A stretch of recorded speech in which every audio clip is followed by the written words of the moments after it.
बच्चों हम बात कर रहे थे अंश पूंजी के लिए लेखांकन, और उसके आज भाग 10 में हम आपकी पाठ्यपुस्तक के उदाहरण संख्या 18 और 19 की बात करेंगे। तो आइए शुरू करते हैं उदाहरण संख्या 18। ओ लिमिटेड ने 2 रुपए प्रति अंश प्रीमियम, 2 रुपए प्रति अंश प्रीमियम पर 10 रुपए का एक अंश 2 लाख समतांशों को प्रस्तावित किया, और प्रविवरण में आवेदन जो है वो 2 रुपए 50 पैसे, आवंटन 4 रुपए 50 पैसे प्रति अंश जिसमें 2 रुपए प्रीमियम शामिल है। प्रथम मांग जो कि आवंटन के 3 महीने बाद होगी 2 रुपए 50 पैसे प्रति अंश, और द्वितीय मांग जो कि प्रथम मांग के 3 महीने पश्चात होगी और वो भी 2 रुपए 50 पैसे प्रति अंश। किश्तों का टोटल 12 हो जाना चाहिए क्योंकि अंश का अंकित मूल्य जो है वो 10 रुपए है और प्रीमियम जो है वो 2 रुपए है। 23 अप्रैल 2017 को 3,17,000 अंशों के लिए अभिदान प्राप्त हुआ, जबकि कंपनी ने प्रस्तावित किए हैं 2 लाख अंश, यानी सवाल हो गया अति अभिदान का। 30 अप्रैल को आवंटन हुआ जो इस प्रकार था। पूर्णतः आवंटन 38,000 अंश, पूर्णतः आवंटन यानी आप अति अभिदान की स्थिति में आपको पता है आप कुछ को अस्वीकृत करते हैं, कुछ को अनुपातिक बंटन करते हैं और कुछ को पूर्ण बंटन भी कर देते हैं। तो यहां पर कुछ इसी तरीके की श्रेणियां दी गई हैं। यहां बताया गया है कि इनको पूर्ण आवंटन किया गया, किनको 38,000 अंशों के आवेदनकर्ताओं को 38,000 अंश दिए गए। साथ ही साथ ब्रैकेट में लिखा हुआ कि 2 आवंटनकर्ता ऐसे हैं इसमें जिनके पास 4-4 हजार अंश हैं और उन्होंने आवंटित अंशों पर पूर्ण भुगतान कर दिया, आवंटन के साथ ही आगे की किश्तें दे दी। प्रत्येक 3 आवेदित अंशों पर 2 अंशों का आवंटन, 1,60,000 अंशों का आवंटन किया है, लेकिन अगर इन्होंने 3 अंश मांगे तो इनको 2 ही अंश अलॉट हुए हैं। तो इन्होंने कितने के लिए आवेदन किया था वो हमें देखना होगा। प्रत्येक 4 आवेदित अंशों पर 1 अंश का आवंटन, ऊपर लिखा हुआ आवंटित अंश, इन्हें 2,000 अंश दिए हैं, 2,000 अंश तो इन्हें आवंटित किए हैं, और अगर कंपनी से अंशधारी 4 अंश मांगता है तो इस कैटेगरी में कंपनी 1 अंश आवंटित करती है। तो यदि 2,000 अंश आवंटित किए हैं तो यहां पर आवेदित अंशों की जो संख्या होगी वो हो जाएगी 8,000। 2,000 को 4 से गुणा करेंगे, कुछ इस तरीके से होगा। 6 मई 2017 को 77,500 रुपए की नगद राशि आवेदकों को वापस की गई। यह 31,000 अंशों पर वही आवेदन राशि है जिन अंशों का आवंटन नहीं किया। इसका मतलब 31,000 अंश ऐसे हैं जिन्हें एक भी अंश नहीं दिया और उन्हें उनकी रकम लौटा दी। कुल मिलाकर सवाल को पढ़ने के बाद ये पता चल चुका है कि ऐसे क्वेश्चन को हल करने के लिए पहले एक तालिका आपको बनाना सिखाई गई। क्वेश्चन अति अभिदान का तो है ही, और अति अभिदान के साथ साथ इसमें कैटेगरीज दी गई हैं, तो उन कैटेगरीज को हल करने के लिए हमें एक टेबल बनानी होगी। देय तिथियों पर 100 अंशों पर अंतिम मांग को छोड़कर सभी आवंटित अंशों पर धनराशि प्राप्त की गई। 15 नवंबर 2017 को इन अंशों को आपने क्या कर लिया, जब्त कर लिया, और 16 नवंबर को 9 रुपए प्रति अंश पर पुनर्निगमित कर दिया। ओ लिमिटेड के पुस्तकों में रोकड़ प्रविष्टियों के अतिरिक्त सभी रोजनामचा प्रविष्टियों को अभिलेखित आपको करना है, और रोकड़ खाता भी हम यहां बनाएंगे, लेकिन रोकड़ प्रविष्टियों के अतिरिक्त करना है। लेकिन हम सॉल्यूशन में एक बार आपको पूरी प्रविष्टियां समझा देते हैं, उसके बाद रोकड़ वाली एंट्रीज को हम हटा देंगे ताकि आपके लिए प्रश्न को समझना क्या रहेगा, सरल रहेगा। आइए तो पहले तालिका बनाकर यह समझ लेते हैं कि आवेदन का जो आधिक्य प्राप्त हुआ है उसे कहां कहां समायोजित किया जाएगा। इस तरह की टेबल, जब कैटेगरी क्वेश्चन दिया जाए तो इस तरह की तालिका बनाना आपको सिखाया गया है। जब पिछले उदाहरण हमने किए थे तो उसमें आपको समझाया था। आवेदन के आधिक्य का समायोजन किस तरीके से करेंगे जरा ध्यान दें। नंबर ऑफ एप्लीकेशन यहां आपको लिखना है जितने अंश अंशधारी ने आवेदित किए हैं। नंबर ऑफ अलॉटमेंट यहां आपको लिखना है जो कंपनी ने बांटे हैं। एक्सेस मतलब जो राशि आपको अतिरिक्त प्राप्त हो गई है उसमें से कितना आपने अलॉटमेंट में एडजस्ट किया, कितना फर्स्ट कॉल में एडजस्ट किया, कितना फाइनल कॉल में एडजस्ट किया और कितना रिटर्न किया, उन सब के बारे में हम बात करेंगे। तो सवाल में सबसे पहली बात बताना चाहूंगा, इस कॉलम का टोटल 3,17,000 अंश आएगा क्योंकि कुल आवेदन 3,17,000 प्राप्त हुआ है। इस कॉलम का टोटल 2 लाख आएगा क्योंकि कुल आवेदन कुल जो बंटित अंश है वो 2 लाख से ज्यादा नहीं हो सकते और बाकी एक्सेस वगैरह अब निकालना आपको सिखाएंगे। पहली कैटेगरी को अगर मैं पढ़ता हूं तो ये लिखा हुआ है 38,000 अंश जिन्हें पूर्णतः बंटन किया है, तो आप यहां पर लिखें नंबर ऑफ एप्लीकेशन 38,000 और नंबर ऑफ अलॉटमेंट भी 38,000, क्योंकि आपने 38,000 को 38,000 अंश ही दिए हैं। दूसरी कैटेगरी को जब मैं पढ़ता हूं तो लिखा हुआ है प्रत्येक 3 आवेदित अंशों पर 2 अंशों का बंटन, और आपने 1,60,000 अंशों का क्या किया है, बंटन किया है। तो आपको ये निकालना होगा कि इन्होंने कितने अंश मांगे। इन्होंने ज्यादा ही मांगे होंगे। कैसे निकालेंगे, 1,60,000 में 2 का भाग देंगे क्योंकि 2 अलॉट हुए हैं और 3 से गुणा करेंगे। जब आप इन्हें हल करते हैं तो ये निकल कर आता है 2,40,000। कुल मिलाकर यहाँ वो रकम आनी चाहिए कि इनका 3:2 का रेशो आ जाए, क्योंकि सवाल में 3:2 का रेशो दिया हुआ है। अगली कैटेगरी में आए तो ये लिखा हुआ है कि जो 2,000 अंश बंटन किया है और वो प्रत्येक 4 आवेदनकर्ता को, 4 अंशों के आवेदनकर्ता को 1 अंश अलॉट किया है। तो ये कैसे निकालेंगे, 2,000 में वो ही 4 का भाग देंगे, 1 का भाग देंगे और 4 से गुणा करेंगे, और जब ऐसा करेंगे तो ये आ जाता है 8,000। तो ये रेशो आ गया, देख लीजिए 4:1। और लास्ट एंड फाइनल जो कैटेगरी दी गई है वो दी गई है 31,000 अंश जिन्हें कुछ भी अलॉट नहीं किया। अब आपकी तालिका सही है या नहीं, इसकी जांच करने के लिए आपको क्या करना होगा, आप इस टोटल को चेक कर लें कि ये जो टोटल हमने लगाया है 317 पहले से लिखा है, इसका टोटल 317 आ जाना चाहिए और इसका टोटल 2 लाख अंश आ जाना चाहिए।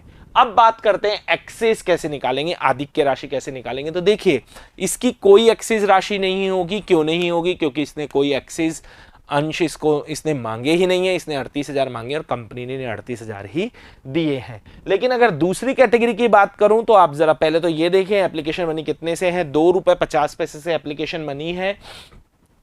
एक्सेस को कैसे निकालते हैं, फर्स्ट कॉलम में से सेकंड कॉलम को घटा दीजिए, 2,40,000 में से 1,60,000 घटा दीजिए तो अतिरिक्त अंश आ जाएंगे 80,000। इन पर 2.5 रुपए की दर से अतिरिक्त रकम चुकाई गई है। तो जब मैं 80,000 को 2.5 से गुणा करता हूं तो राशि निकल कर आती है 2 लाख रुपए।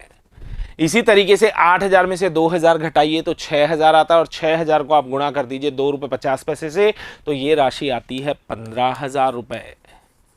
इसी तरीके से आप 31,000 को भी गुणा कीजिए, किससे, 2 रुपए 50 पैसे से, और जब आप गुणा करेंगे तो ये राशि आती है 77,500 रुपए।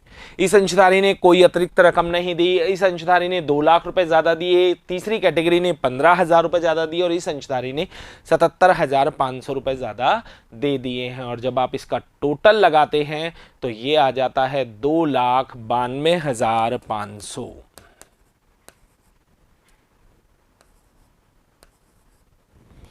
अब बात करते हैं इसमें ये जो चौथी कैटेगरी है 31,000 अंशों वाली, इसे पूरा पैसा रिटर्न किया जाएगा जैसे सवाल में सूचना है, क्योंकि इन्हें कोई भी अंश बंटित नहीं किए हैं। यहां पर कैलकुलेशन आपको केवल इन 2 लोगों की समझनी है। इन्हें 1,60,000 अंश बंटित हुए हैं।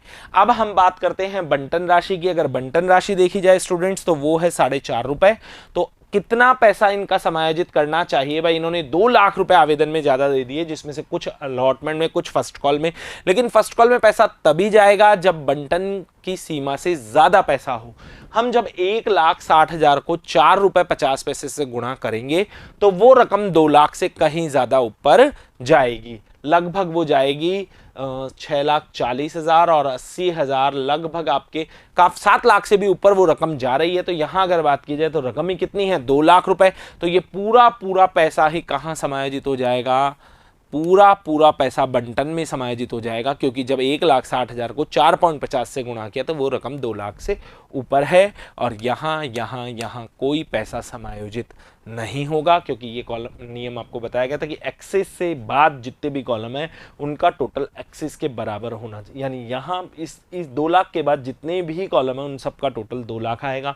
यहाँ सबका टोटल 15,000 आना चाहिए, यहाँ 77,500। इस तरीके से बात करते हैं। अब इस कैटेगरी की बात करें तो 2,000 को जब मैं 4.50 से गुणा करता हूं तो ये रकम आती है 9,000 रुपए, जबकि पैसा कितना पड़ा है, 15,000 रुपए। अब की बार पैसा बंटन से ज्यादा है, इसलिए 9,000 तो यहां समायोजित होंगे और बाकी के जो 6,000 है वो आगे फर्स्ट कॉल और फाइनल कॉल में ले जाए जाएंगे। तो बंटन पूरा हो चुका है 2,09,000। अब इस कैटेगरी का पैसा कुछ भी नहीं है, लेकिन इसका 6,000 रुपये आगे आ रहा है। अगर फर्स्ट कॉल की बात करूं स्टूडेंट्स, तो फर्स्ट कॉल जो है वो 2 रुपये 50 पैसे से है और सेकंड कॉल भी 2 रुपये 50 पैसे से है। तो आइए इन 6,000 रुपये को किस तरीके से समायोजित करना है। जब 2,000 को 2.5 से गुणा किया तो 5,000 आता है, जबकि पैसा इसका अभी भी 6,000 बचा हुआ, यानी पैसा अभी भी ज़्यादा है। तो 5,000 यहाँ समायोजित होगा फर्स्ट कॉल में और बाकी जो 1,000 बचेगा वो आगे सेकंड कॉल में जाएगा। अगर सेकंड कॉल की बात करें तो वो भी 2.5 रुपये से 2,000 गुणा 2.5, वो भी 5,000 है, लेकिन अब रकम ही कितनी बची है 1,000।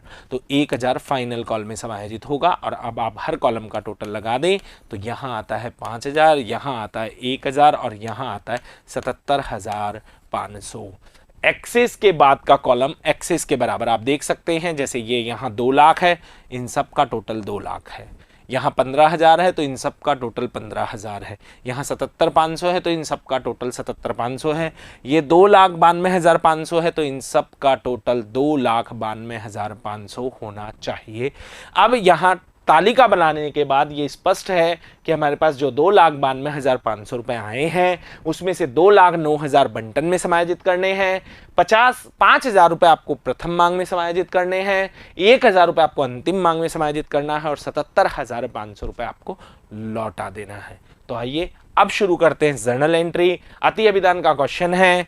3,17,000 से पहली प्रविष्टि गुणा की जाएगी 2.5 से और जब आप गुणा करते हैं तो रकम प्राप्त होती है 7,92,500, जिसकी एंट्री होगी bank account debit to equity share application 7,92,500। तो यहाँ लिख दीजिए 7,92,500।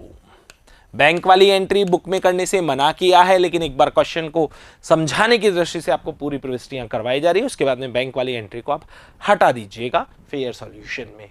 अब बात करें तो इक्विटी शेयर एप्लीकेशन में जो 7,92,500 प्राप्त हो, इसको किस किस तरीके से आपको कैसे कैसे करना है वो आप इस टेबल से समझ सकते हैं। Equity share application account debit to equity share capital, ये एंट्री होगी 5 लाख रुपए से, क्योंकि कंपनी के अंश कितने हैं 2 लाख, 2 लाख को 2.5 से गुणा करोगे 5 लाख। लौटाने की entry equity share application account debit to bank 77,500। Allotment में ले जाने की entry equity share application account debit to equity share allotment 2,09,000। अब तक मैंने 3 एंट्री बोली है। Equity share application account debit to equity share capital 5 lakh, equity share application account debit to bank 77,500, equity share application account debit to equity share allotment 2,09,000। और first call और second call का अगर आवेदन का आदि के समायोजित किया जाता है तो आपको शुरू में ही बता दिया गया था, वो पैसा कॉल इन एडवांस खाते में डाला जाता है।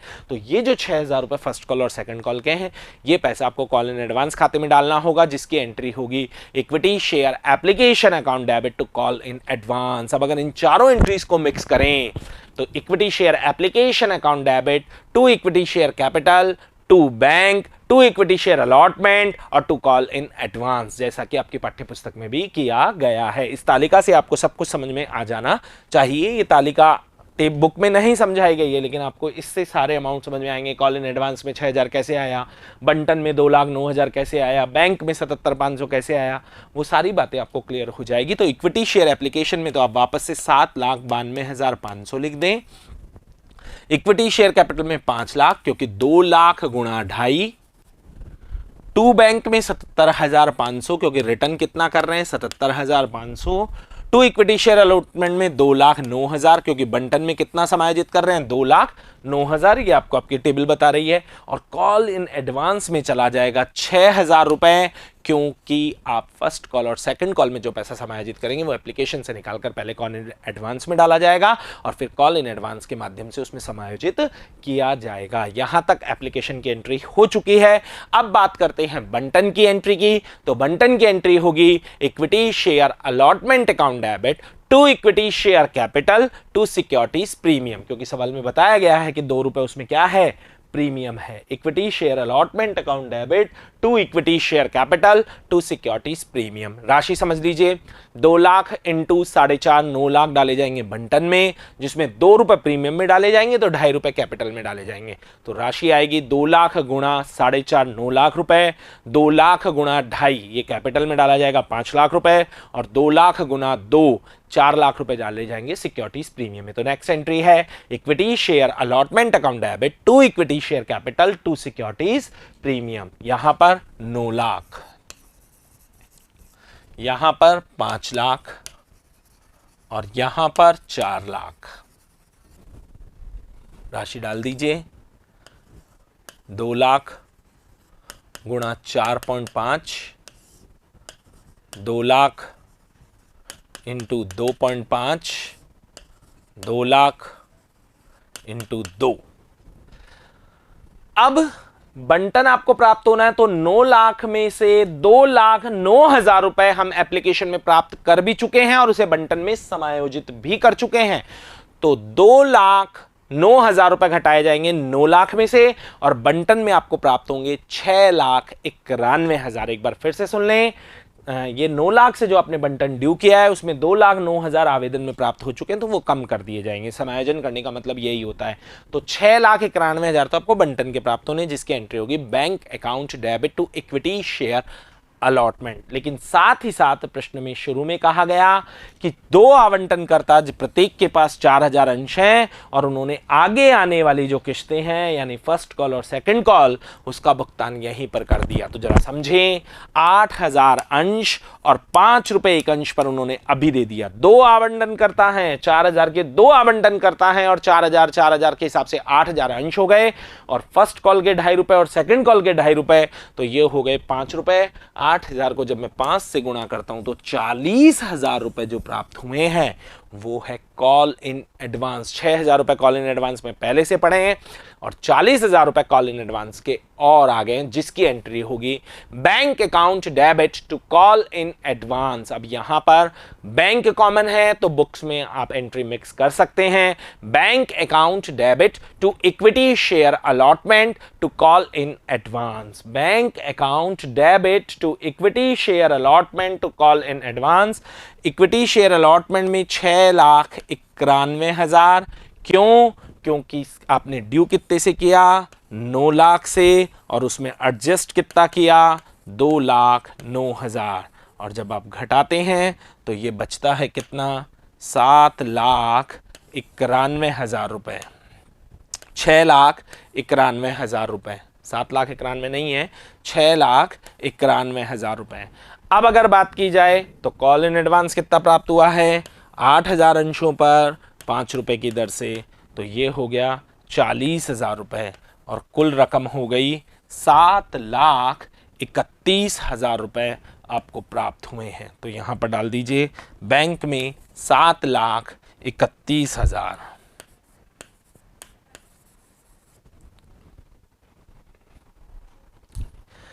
कॉल इन एडवांस यहां पर है 6,000, जिसमें 5,000 है फर्स्ट कॉल के, टेबल बता रही है, 1,000 है फाइनल कॉल के।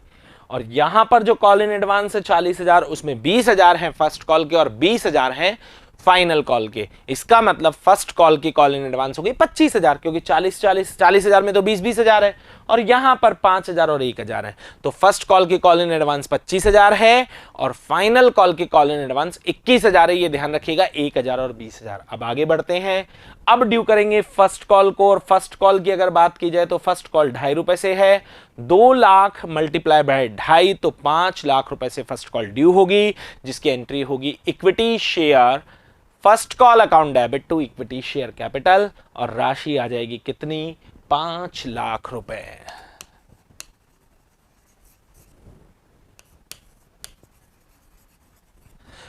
फर्स्ट कॉल को 5 लाख रुपए से ड्यू करने के बाद अब बात करते हैं इसमें कौन कौन सी रकम समायोजित की जाएगी। तो आवेदन का आधिक्य जो है वो 5,000 रुपए, जो कि कॉल इन एडवांस में 6,000 जो है, इसमें कॉल इन एडवांस में 5,000 रुपए फर्स्ट कॉल के हैं।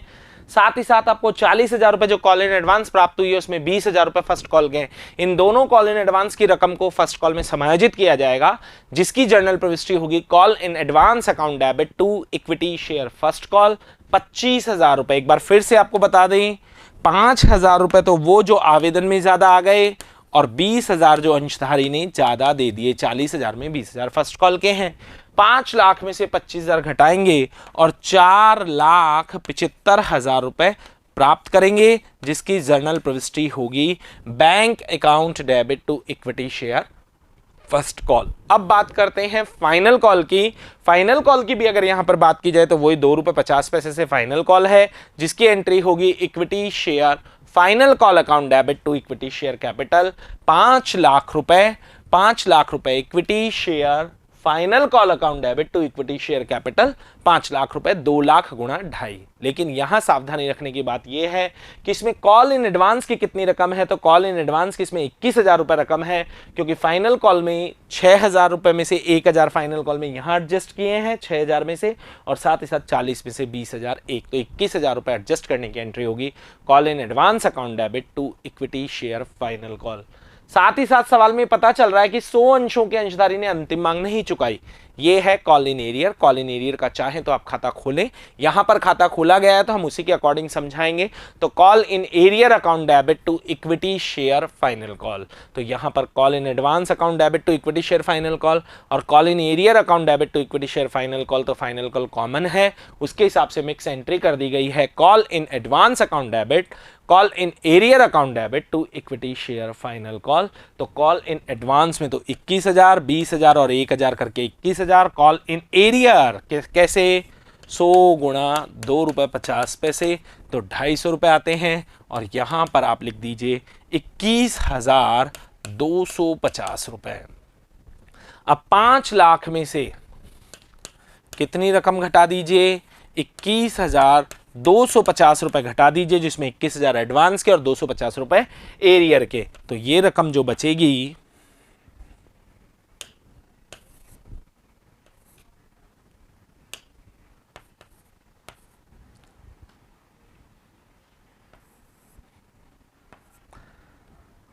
₹4,78,750 रुपए आप जो है वो फाइनल कॉल के प्राप्त करेंगे। ये प्राप्त करने के बाद सवाल में ये लिखा हुआ है कि 15 तारीख को आपने इन अंशों का हरण कर लिया। हरण की जर्नल प्रविष्टि equity share capital account debit to equity share final call to share forfeited होनी चाहिए, लेकिन यहां पर टू शेयर फाइनल कॉल नहीं होगी, क्योंकि आपने यहां पर कॉल इन एरियर खाता खोला है, और जब कॉल इन एरियर खाता खोला जाता है तो हरण में फिर कॉल इन एरियर का ही प्रयोग किया जाता है। तो एंट्री होगी equity share capital account debit call in arrear account debit to share forfeited. तो 100 अंशों का हरण करते हैं। आइए, इक्विटी शेयर कैपिटल 100 गुना 10, पूरा 10 रुपए आपने मांग लिया है, तो ये आ जाएगा 1000। प्रीमियम हमने डेबिट नहीं करी है क्योंकि अंशधारी ने प्रीमियम चुका दी। क्यों चुका दी, क्योंकि बंटन ही चुका दिया, तो प्रीमियम का भी भुगतान कर दिया। कॉल इन एरियर ये सीधी सीधी आई है 100 गुणा ₹2.50। जब आप ऐसा करते हैं तो यहां आता है 250 रुपए और यहां आता है 750 रुपए। साथ ही साथ इसे 9 रुपए प्रति अंश पर जारी कर दिया, जबकि अंश 10 रुपए का है। 1 रुपए बट्टा होगा, उस बट्टे की पूर्ति आप किससे करेंगे, शेयर फॉरफिटेड से करेंगे, क्योंकि कंपनी जो राशि जब्त करती है उसे पुनर्निगमन के समय बट्टे के रूप में काम लेती है। तो पुनर्निगमन की एंट्री, कंपनी के पास पैसा आएगा, bank account debit to equity share capital, और घाटे के लिए क्या डेबिट करेंगे, शेयर फॉरफिटेड। तो जर्नल प्रविष्टि बनेगी bank account debit share forfeited account debit to equity share capital. Bank में 100 गुणा 9, 900। शेयर फॉरफिटेड में 100 गुणा 1, क्योंकि 1 रुपए का बट्टा आप दे रहे हैं, 100 और टोटल 1000। फायदा कितना हुआ, 750। घाटा कितना हुआ, 100, तो बचा 650 रुपए, जिसे कैपिटलिज्म में ले जाया जाएगा और जिसकी जनरल प्रविष्टि होगी share forfeited account debit to capital reserve, और जिसका अमाउंट होगा 650 रुपए। अब बुक में कहा गया था कि रोकड़ प्रविष्टियों को छोड़कर बाकी सभी प्रविष्टियां आपको करनी है, तो जिस जिस एंट्री में बैंक का नाम है उसे छोड़ दीजिएगा स्टूडेंट्स, और बाकी सभी प्रविष्टियां आपको अपनी कॉपी में कर लेनी है। आपको क्वेश्चन समझ में आया, इसलिए हमने सभी एंट्रियों को शामिल किया है। अब बैंक की सहायता से हम ये कैश बुक और बना लेते हैं। आ जाइए, इससे और अच्छा समझ में आ जाएगा।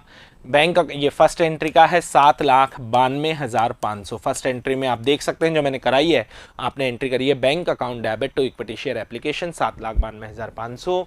उसके बाद अगर बात करें तो अलॉटमेंट में आपको प्राप्त हुए हैं 6,91,000, क्योंकि 9 लाख में से आपने 2,09,000 रुपये घटा दिए तो यहाँ 6,91,000 रुपये। साथ ही साथ आपने कॉल इन एडवांस प्राप्त किए 40,000, जिसकी एंट्री आपने की है bank account debit to call in advance. उसके बाद में आप अपनी कॉपीज इसमें देखेंगे, नोट्स में देखेंगे, स्लाइड्स में देखेंगे तो आपको फर्स्ट कॉल की एंट्री नजर आएगी, bank account debit to equity share first call 4,75,000। इसी तरीके से फाइनल कॉल पे आपको प्राप्त हुए हैं, जो रकम प्राप्त हुई है वो प्राप्त हुई है 4,78,750 रुपये। तो फाइनल कॉल में आ जाएगा 4,78,750 रुपये। इसके अलावा अगर बात की जाए तो यहाँ पर ये रहा बैंक 900 रुपये, टू शेयर कैपिटल लिख दे 900 रुपये। और आपको ध्यान होना चाहिए आपने 77,500 रुपये लौटाए भी थे, जिसकी एंट्री आपने दूसरे नंबर पर ही करी है, equity share application account debit to bank, तो यहाँ आ जाएगा 77,500 रुपये। जब आप इसका टोटल लगाते हैं तो ये टोटल आता है 24,78,150 रुपये। और 24,78,150 में से जब आप 77,500 रुपये को लेस करते हैं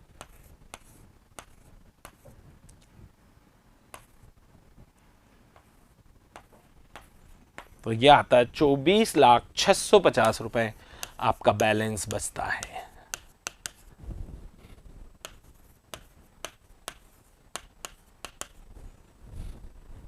उदाहरण संख्या 18 को पूरा करने के बाद अब आगे बढ़ते हैं उदाहरण संख्या 19 की ओर।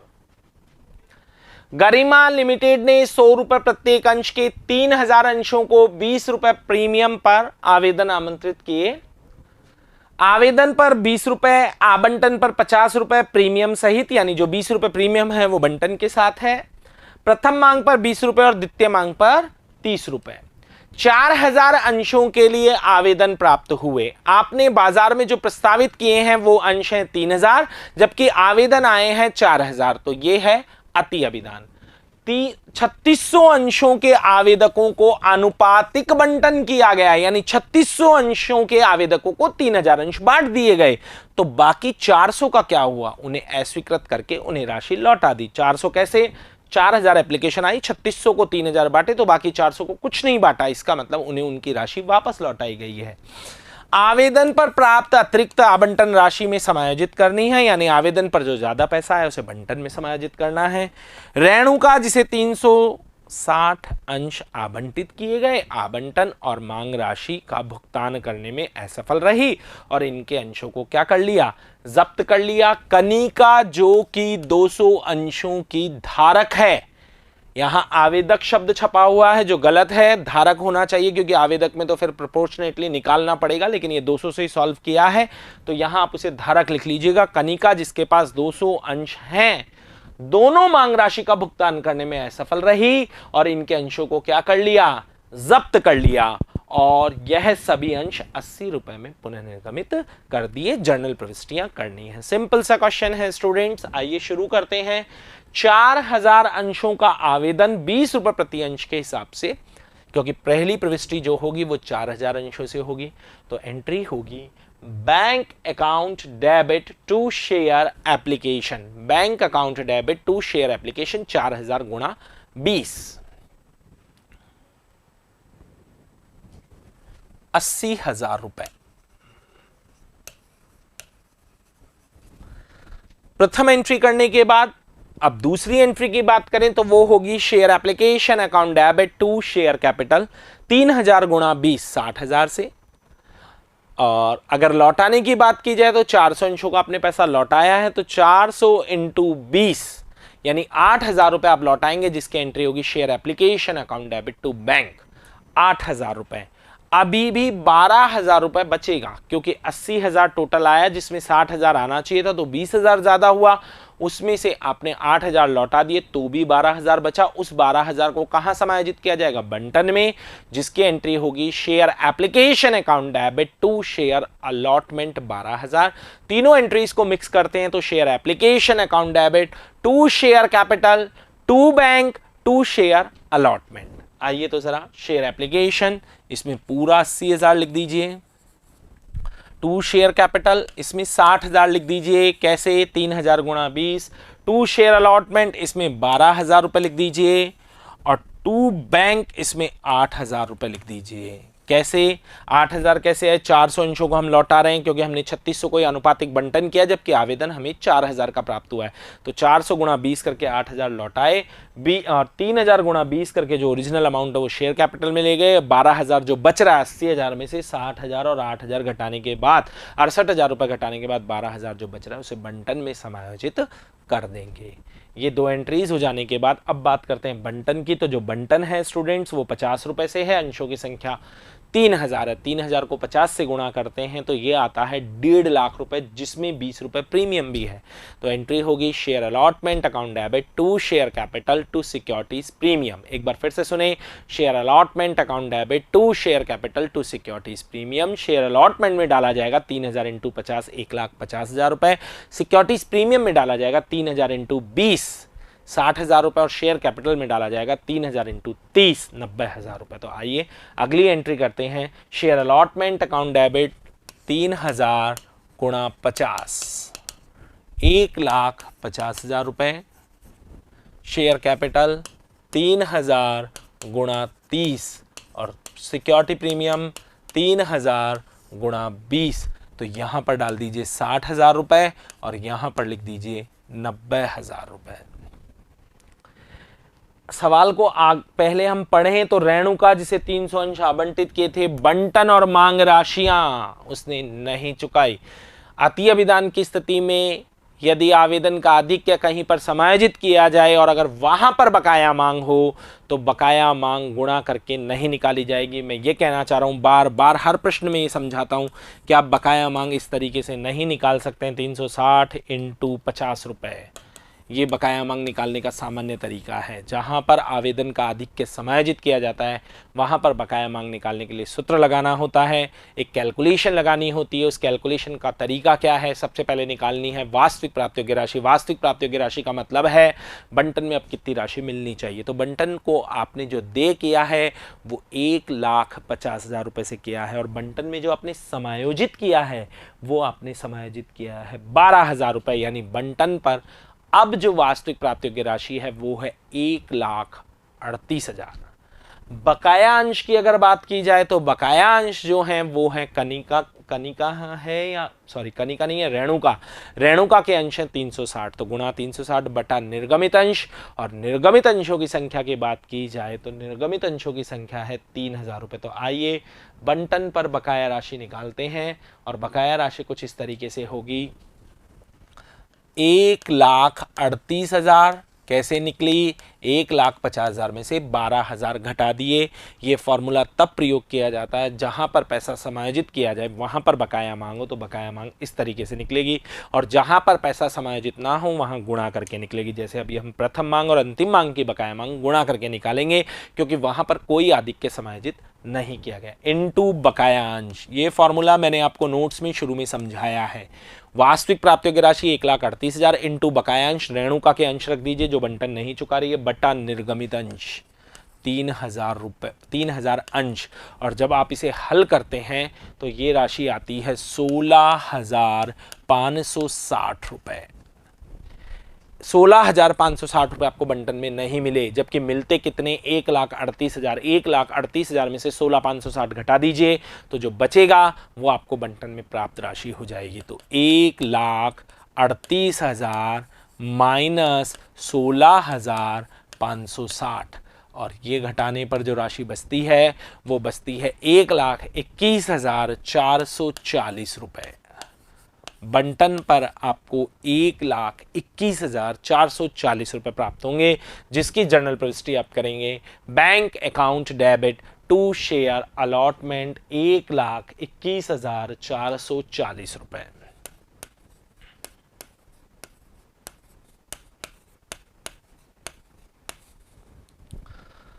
अब बात करते हैं प्रथम मांग की। तो प्रथम मांग की अगर बात की जाए तो प्रथम मांग 20 रुपए से है। 3000 गुणा 20 60,000 रुपए से प्रथम मांग देय होगी, जिसकी एंट्री होगी share first call account debit to share capital 60,000 रुपए। तो फर्स्ट कॉल को 60,000 से देय कर दीजिए, share first call account debit to share capital 60,000 रुपए। और जब हम सवाल को पढ़ें तो रेणुका जो है उसने तो बंटन और मांग राशियां नहीं चुकाई है, जबकि कनिका जो है उसने दोनों मांग राशि नहीं चुकाई है। इसका मतलब जो प्रथम मांग है वो दोनों अंशधारियों ने नहीं चुकाई। जब बंटन निकाला तो केवल रेणुका का निकाला, क्योंकि रेणुका ने बंटन नहीं दिया। लेकिन जब प्रथम मांग निकालेंगे तो 360 अंश रेणुका के लेंगे और 200 अंश कनिका के लेंगे। लेकिन इंपॉर्टेंट बात, क्या बंटन की तरह इसमें भी अनुपातिक कैलकुलेशन लगेगी? नहीं, क्योंकि यहां पर कोई पैसा समायोजित नहीं हुआ है। नॉर्मल तरीके से गुणा करेंगे। तो बंटन की बकाया मांग किस तरीके से निकालेंगे जरा देखिए। बंटन प्रथम मांग पर बकाया मांग राशि, प्रथम मांग की बकाया मांग राशि किस तरीके से निकालेंगे? 560 तो अंश हो गए, 360 और 200 गुणा इसे प्रथम मांग की राशि से गुणा कर दीजिए। तो 20 से आप इसे क्या कर दीजिए? गुणा कर दीजिए। और जब आप इसे गुणा करते हैं तो ये आता है 11,200। अब प्रथम मांग पर आपको कुल कितने से ड्यू किया? 60,000 से। कितना प्राप्त नहीं हुआ? 11,200 रुपए प्राप्त नहीं हुआ। तो फिर कितना प्राप्त हो गया? आपको प्राप्त हो गया 48,800, जिसकी एंट्री होगी bank account debit to equity share first को। प्राप्त कर लीजिए bank account debit to share first call 48,800। अब बात करते हैं फाइनल कॉल की। तो फाइनल कॉल जो है वो 30 रुपए से है। और अंशों की संख्या कितनी है? अंशों की संख्या की अगर बात की जाए तो अंशों की संख्या है 3000। 3000 गुणा 30, तो share final call account debit to share capital 90,000 रुपए, जिसे आप ड्यू कर दीजिए 90,000 से। फाइनल कॉल की बकाया मांग, दोनों ही अंशधारियों ने फाइनल कॉल का भुगतान नहीं किया, ना रेणुका ने ना कनिका ने। तो 560 को 30 से गुणा कर इसकी बकाया मांग निकाल लीजिए। तो 560 अंश हैं और 30 रुपए की किस्त है। जब आप ऐसा करते हैं तो ये राशि आपको प्राप्त होती है 16,800 रुपए। 90,000 रुपए से आपने फाइनल कॉल को देय किया है, उसमें से 16,800 रुपए की रकम आपको प्राप्त नहीं हुई। तो इसे घटा देंगे तो कितनी रकम प्राप्त हुई? आपको रकम प्राप्त हुई 13,200, जिसकी जर्नल प्रविष्टि होगी bank account debit to share final call. तो आइए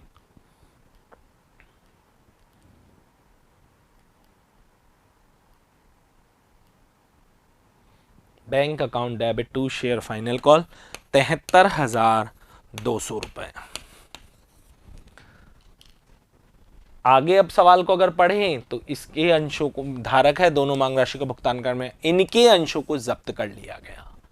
अब ध्यान देने की बात है, जब रेणुका की बात करें तो रेणुका ने बंटन, प्रथम मांग और अंतिम मांग नहीं चुकाई, और रेणुका ने प्रीमियम भी नहीं चुकाई, क्योंकि बंटन नहीं चुकाया तो प्रीमियम भी नहीं चुकाई। लेकिन जब कनिका की बात करें तो कनिका ने प्रीमियम चुका दी। तो आप चाहें तो दोनों का हरण अलग अलग भी कर सकते हैं और हरण एक साथ भी कर सकते हैं, लेकिन हरण एक साथ करें तो ध्यान रखना प्रीमियम केवल रेणुका के लिए डेबिट होगा। तो हरण की प्रविष्टि देखें, equity share capital account debit, securities premium account debit, to share allotment, to share first call, to share final call, to forfeited share. एक बार फिर से सुने, शेयर कैपिटल अकाउंट डेबिट, क्योंकि कैपिटल को हरण के समय डेबिट किया जाता है। सिक्योरिटीज प्रीमियम रेणुका के लिए डेबिट, क्योंकि रेणुका ने प्रीमियम का भुगतान नहीं किया है। टू शेयर अलॉटमेंट, ये भी रेणुका के लिए, क्योंकि बंटन का पेमेंट केवल रेणुका ने नहीं किया। टू शेयर फर्स्ट कॉल, ये दोनों के लिए। टू शेयर फाइनल कॉल, ये भी दोनों के लिए। और फॉरफिटेड शेयर। तो चलिए बात करते हैं हरण की प्रविष्टि की। हम एक ही साथ हरण करेंगे दोनों का। शेयर कैपिटल 560 अंश और 100 रुपए पूरे मांग लिए, प्रीमियम को हटा दीजिएगा, बाकी किस्तें मांग चुके हैं। तो ये हो गया 56,000 रुपए। सिक्योरिटीज प्रीमियम की अगर बात की जाए तो 360 गुणा 20, ये आती है 7,200 रुपए।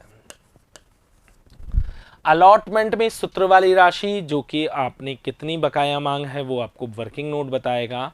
आपका वर्किंग नोट है 16,560 रुपए, ये लिख दीजिए आप बंटन में। प्रथम मांग में गुणा करके डाला था आपने 560 इंटू 20। अंतिम मांग में भी गुणा करके बकाया मांग है 560 इंटू 30। तो यहां अगर बात की जाए तो ये तो है 11,200 और ये है 16,800 और शेयर फॉरफिटेड में डाली जाती है जब्त राशि, जो कि मुख्य तौर पर निकाली जाती है अंतर की राशि। और जब आप इसका अंतर निकालते हैं तो यह आता है 18,640 रुपए। किस तरीके से निकालेंगे? इन दोनों को जोड़कर उसमें से इन तीनों को घटा दीजिए। ये शेयर फॉरफिटेड है जो कि जब्त राशि है। इन दोनों अंशधारियों की 18,640 रुपए जब्त किए गए हैं। अब बात करते हैं पुनः निर्गमन की। पुनः निर्गमन की अगर बात की जाए तो इन अंशों को 80 रुपए में ही आपने जारी कर दिया, जबकि अंश कितने का है? अंश है 100 रुपए का। तो 20 रुपए जो घाटा है उसकी पूर्ति आप शेयर फॉरफिटेड अकाउंट जो 18,640 रुपए हमारे शेयर फॉरफिटेड में है उससे पूरा करेंगे। तो पुनः निर्गमन की entry, bank account debit, company के बैंक खाते में पैसा आ रहा है, टू शेयर कैपिटल करना ही है और घाटे के लिए किसे डेबिट करना है? शेयर फॉरफिटेड को। तो एंट्री क्या होगी? Bank account debit share forfeited account debit to share capital. Bank में अमाउंट डालिए 560 गुणा 80, शेयर फॉरफिटेड में डालिए 560 गुणा 20 और टोटल आ जाएगा आपके 56,000।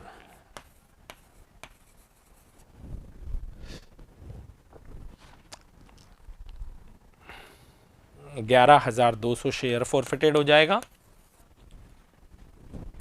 और 560 को अगर हम 80 से गुणा करें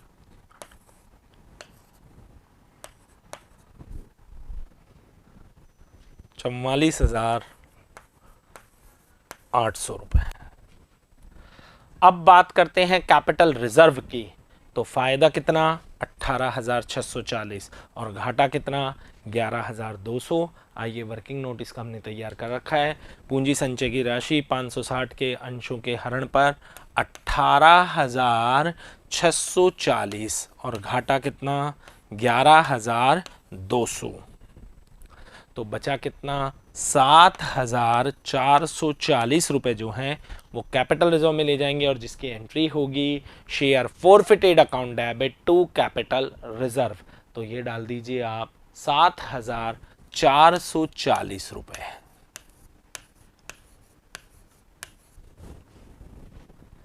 इसी के साथ आपका उदाहरण संख्या 19 भी पूरा होता है। अब मिलेंगे अगले वीडियो में अगले भाग के साथ। तब तक के लिए धन्यवाद।